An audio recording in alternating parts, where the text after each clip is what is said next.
Hi guys, and welcome to another video. I am doing a more kind of lifestyle focused video today, if I can call it that. I don't know if it's lifestyle, but anyway, I am going to be talking about how I breastfed my twins. They're 15 months now. We are still breastfeeding. I haven't yet mustered up the courage to stop. I need to stop, but I can't. That's another story for another day. But in today's video, I'm actually going to be talking about our breastfeeding journey from the start, from the very beginning until now. So if that's something you're interested in, then stay tuned.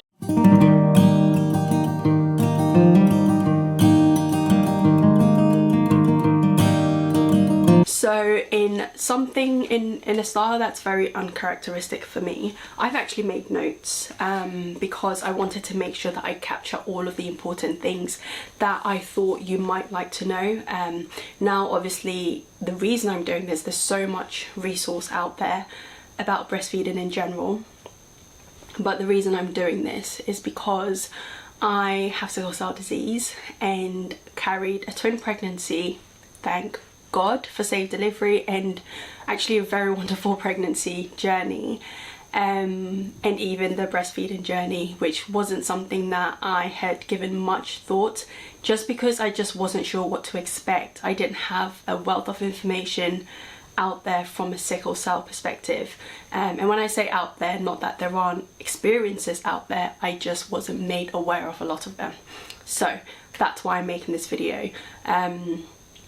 But I've made notes so that again I can capture what I think is important. And to be fair, I don't think there's much that stood out in terms of my experience versus some of the experiences that I've seen online, but there are some minor kind of like differences that I think you might be interested in hearing about.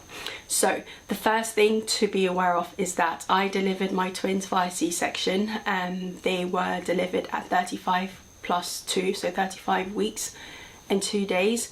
And it wasn't planned, so we did end up having an emergency C-section, which honestly did not feel like an emergency. It just felt like I was due to go in and bring out some babies, and that's exactly what happened. So it was all very smooth.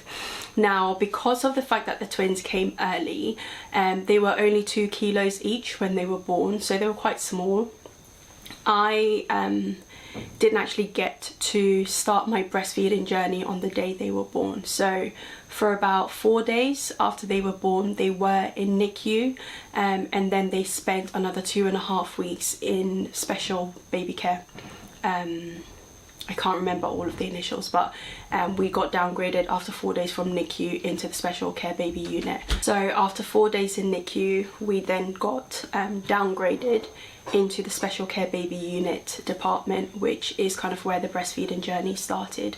So I have to say right off the bat, I don't think I would have been as successful as I've been if it wasn't for the nurses that we had. Now, my experience was that a lot of the different nurses had different takes on when I should begin the breastfeeding journey. Now, because the twins were quite small when they were born, we at NICU were not encouraged to breastfeed yet, just because they were really small and they needed to preserve their energy. So what I did do at that point was actually express breast milk. So the hospital actually loaned me a breast pump that I was using to try and actually stimulate my breast milk to come in. So I had been advised by my midwife during the pregnancy not to start collecting colostrum, because again, I'd read online lots of mothers who were pregnant would start collecting colostrum like before delivery and then have like a stash ready for when the baby was born, or already have the milk prepared for when the baby was born. So I was advised not to do this just because of the risk of triggering an early labour, which happened anyway. So whilst we were in NICU, I was loaned a breast pump and I began collecting colostrum. Now, the actual collection of colostrum was hand expression at first, and then I moved on to the breast pump, which is not like sickle cell specific. It's just that's the easiest way to collect colostrum in the beginning, just because you're literally collecting drops. And because the babies were so small, they were literally being fed, I think, if I remember correctly, like 2 milliliters of milk every 3 hours. So I was quite fortunate that I was hand expressing, and this started 24 hours after the C-section. The nurse came over and then started to help me with the hand expression.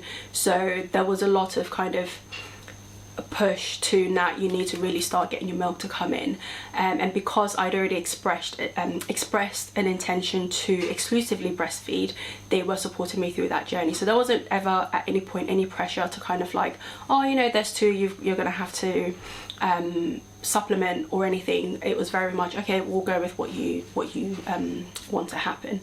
Now, as the babies were progressing kind of through their NICU journey and gaining strength, we were increasing their feeds, and that's where I moved on to the breast pump. Now with that, again, I did have support and my milk did start to come in, but the only thing was I wasn't pumping as regularly as I should have been. Now the idea is to pump at least 8 times within a 24-hour period. Now you can imagine with 2 babies in NICU, they were in separate rooms just because one baby needed more support than the other. So I was literally going back and forth between the 2 rooms trying to like make sure that they both saw enough of me or heard enough of me, and it wasn't until the second day that I was able to hold them. And again, this was to try and kind of just tell my body that, listen, you got babies to feed, so we need to get to work. So all of that, you know, was very unexpected. I just wasn't expecting that part of the journey, but again, with the support of the nurses and the midwives, we were able to sail through. Now when the babies and I got into the special care baby unit, we then started to practice our latch. So the first time we put the babies to my breast was around a week after they were born. Up until that point, they were actually fed via a feeding tube. So that feeding tube would go on to stay until about I think like 3 days before we were allowed to go home. So basically for the first 2.5 weeks after they were born, they were on a feeding tube to ensure that they were getting milk. So all of the milk that I was expressing was going to them, and then like literally, like I said, a week after they were born, we put them to breast for the first time. Now the twin one, baby boy, latched first. And I remember him latching like it was yesterday. It was just the most surreal feeling. I wasn't sure what to expect. I didn't know how my body would feel. I didn't know what sensation to expect, but it was just wonderful. It was the best thing ever. And he latched first, but again, where literally my breast was bigger than his head, and they were still so small that, you know, they couldn't really get the milk out. It was more, the latch was really more just a practice. So again, I was very much on feeding through expression, and then we did end up having to supplement with formula. Because I'd had a C-section, I did get to the point where I really just needed to rest, and rather than express in the middle of the night like I was supposed to, we made the executive decision for me to actually catch up on sleep, because sleep is also important for your body producing milk. So the nurses assured me that as long as I was expressing enough times during the day, it wouldn't be an issue. Now the schedule we had then had to be like quite rigorous, because there were 2 babies, and in the beginning I wasn't like, because they hadn't latched and we were just practicing, I was only doing 1 at a time, and because the babies were on different schedules. Now one thing I will say helped me is we actually moved into tandem feeding. I expressed the wish to move into tandem feeding as soon as the babies latched. So I think within a couple of days after their first kind of practice latch, we were getting like the sucking motion from them. Now all throughout this period, you know, I think what was very important for me, recovering from the C-section and making sure that my body didn't kind of like break down after this really big event. There was 2 things that I really focused on: my diet and rest. So like I said earlier, rest, I prioritized sleep during the night, and it was horrible in the beginning, because I remember the first night we had to leave the babies in special care business unit. We literally got to the lift and I broke down in tears, because I was like, I can't believe I don't get to go home with my babies. And then it was weird waking up. I think I I got to a point where I was like, I'll do one express like pump during the night, and that was usually around 3 a.m. I'd wake up and be like pumping milk and just feel so like, just, oh my gosh, I can't believe I don't have my babies here and I'm having to use a machine, blah blah blah. So that was quite a horrible experience for me personally, just like not having the babies with me like I imagined I would when they were born. So rest was a priority, which is why I only did the one pump, and then you know, if I wasn't able to do it, if I felt like my body just needed to rest, I would rest. And then diet. So my mum literally was feeding me. There were two things, or three things I should say, that my mum prioritized for my diet. I should also say that for literally the first 6 months or so after the babies were born, I did not do any cooking. So anytime you hear me mention food, just know it was mum who was on duty. Three things she prioritized for me. One was drinking Milo. So we're kind of believers in Milo, kind of helping produce more milk, helping your body produce more milk. So I was having like 2 to 3 cups, and my mum insisted on whole milk, so that's what we were having, literally like 2 to 3 times a day. Then she prioritized lots and lots of greens, so iron. So I was having like something, either rice or yam or whatever it might be, with a green stew every day, every other day. And then the next thing we prioritized then was soup. So my favorite soup was palm nut soup, which in Ghana is known as a benquine. That was literally what I was having every week. My mom would make like a big batch, and I would have some at night with, you know, a bowl of rice. And all of this was, one, to aid my recovery and to make sure that my hemoglobin levels didn't just like dramatically drop and get me in hospital, but also to help my body produce milk for the twins, because again there were 2 babies to feed. So we got to tandem feeding pretty much as soon as the babies latched, and the positions that we used were basically the rugby holds, where you would like hold both babies like this under your arms, and you know, like they would be underneath my armpit basically, feeding. And I'll insert some pictures and videos, whatever I can find in here for you. I'll insert them in there. So yes, I did find that for the first 3 months, you know, whilst we were in hospital, and then afterwards, it all seemed good. So the baby's weight was tracked literally every week. Whilst we were in hospital, they were weighed twice a week, so on a Wednesday and on a Sunday. And then when we went home, the health visitor was coming over every single week to weigh them. Now the first blip in, or second blip I should say, in our breastfeeding journey came when I had my first crisis, which I hadn't had a crisis during pregnancy, but I did get a crisis in January. There was like a really horrible cold period where there was like snow and everything, and I ended up getting a crisis. So I was in hospital for a week. Now up until that point, the babies had been feeding wonderfully. We were gaining weight.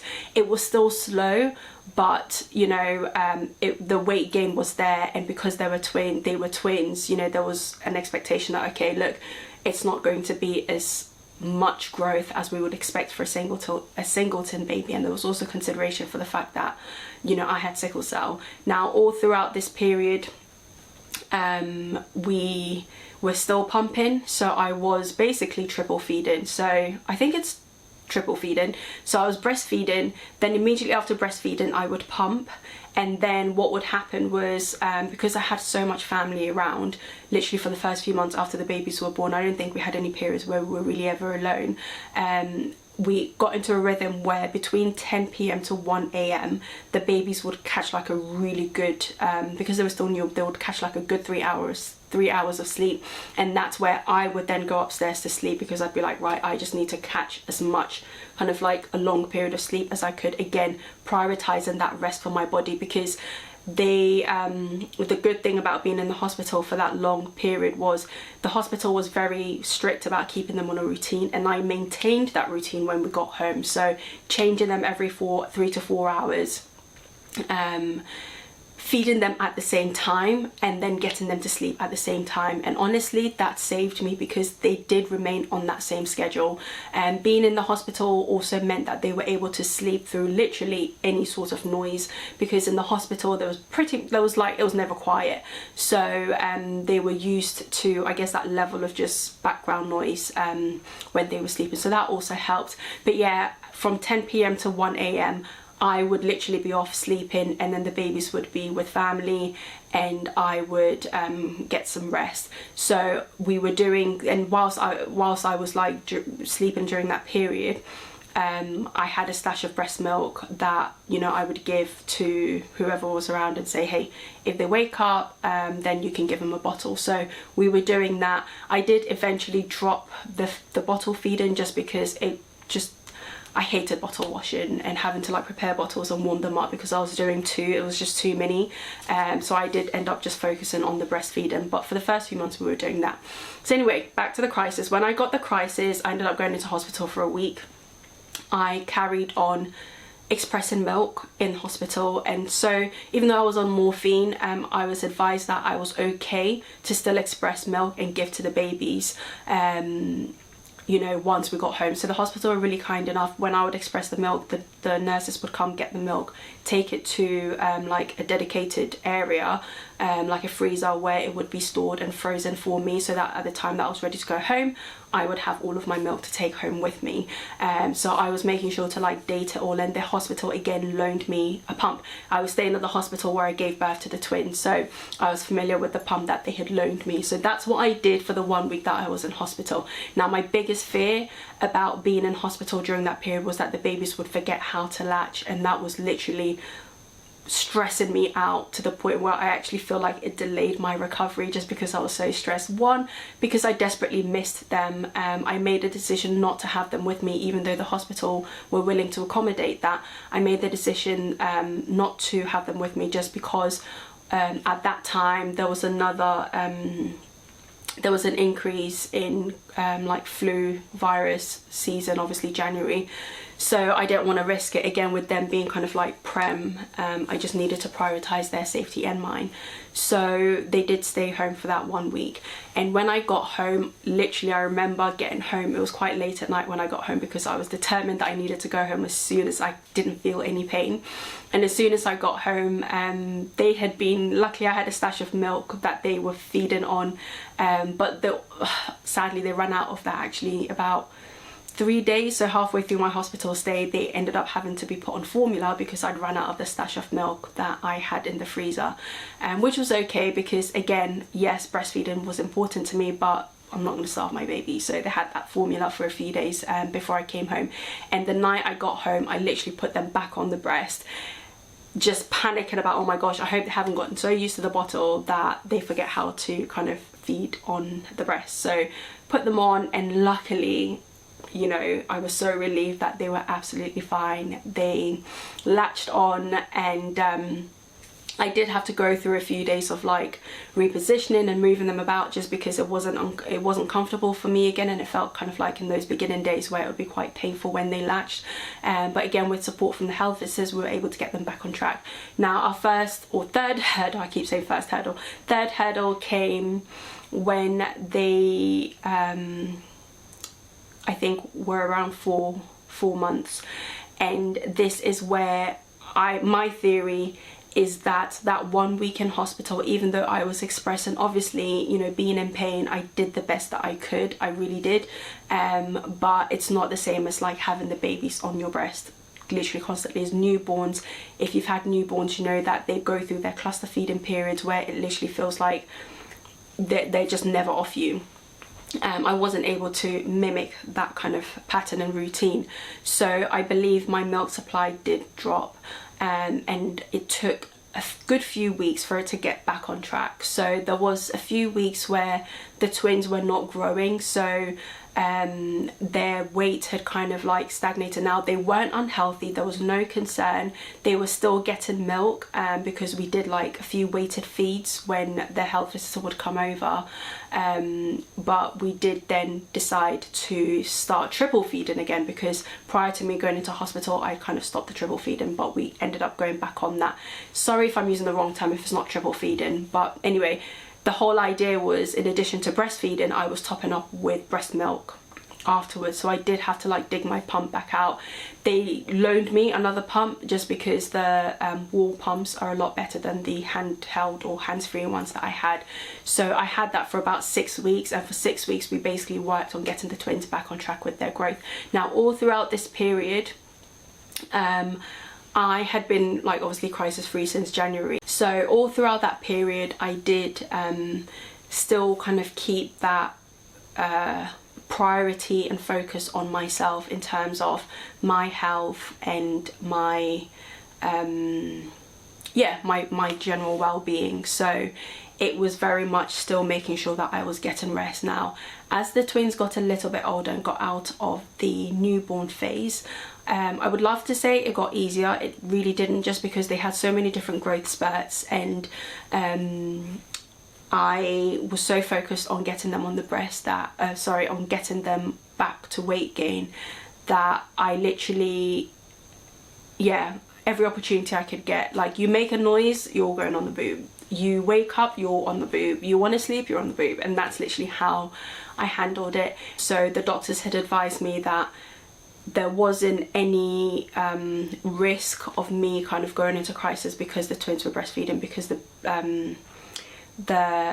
breast milk actually came directly from my blood. But I did need to make sure that I stayed hydrated just in general because of sickle cell. So I maintained my hydration, I maintained my diet in terms of lots of greens, getting lots of irons in, and because I was also sitting for long periods of time, whenever we would go through a growth spurt, which literally felt like every week, honestly, there were periods, chunks of weeks, where I would be camped out in front of the TV from 4 p.m. until 10 p.m. Remember that 10 p.m. to 1 a.m. shift that I mentioned? Yeah, I needed that rest. I'm a homebody, and my one biggest fear and concern was not being able to remain active once the babies were here, but we were able to do that. My mum and whoever was around would come over, we would go for walks around the neighborhood and take them out and obviously get all the attention of, oh my gosh, there are 2 babies.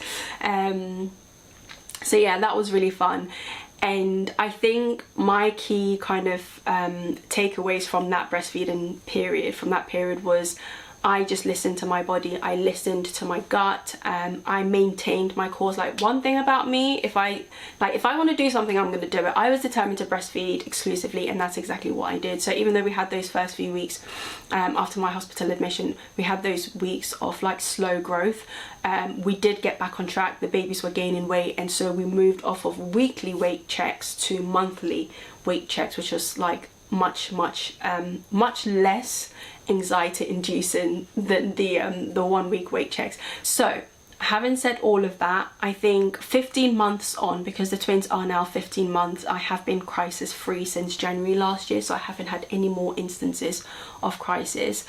I think if I was to talk to anyone with sickle cell who either has a singleton or multiples and wants to breastfeed, I don't think it's something to be afraid of. Now, the challenges you might face will be unique to you, because I don't think sickle cell presents the same set of challenges to every single person.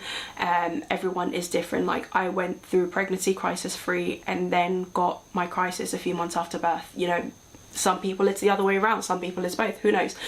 So I think the challenges will be different, but I think what made the biggest difference for me was maintaining a positive outlook on the entire journey. And genuinely, I love breastfeeding the babies. I don't plan to have any more children, so for me this was always going to be like my one shot to do this, the thing that I've always wanted to do, and I was determined to do it, and so I did, with the grace of God, with the help of God, and with the help of my amazing family, who honestly, I think if I'd had to do this alone, I definitely would have fallen ill.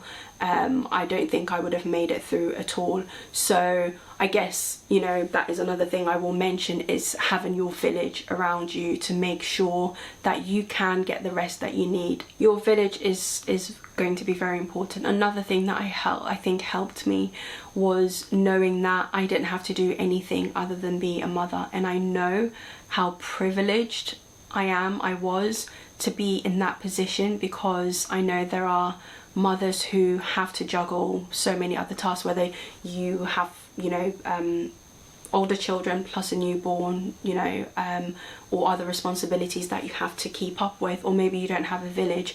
I recognize that I was incredibly privileged to be in the position that I was in, and so I'll always be grateful for my village, for my family, for making the way for me to be able to do that. Anyway, I'm gonna wrap up the video here, and I may do, if there are questions in the comments or things that I haven't addressed, then I may do another video to address it, but hopefully I've covered enough to give you an idea of what my journey has been like breastfeeding twins with sickle cell. So thank you so much for watching. If you've actually made it to the entire end of, like, through the entire video, thank you so much for watching, and I will see you in my next one. Bye.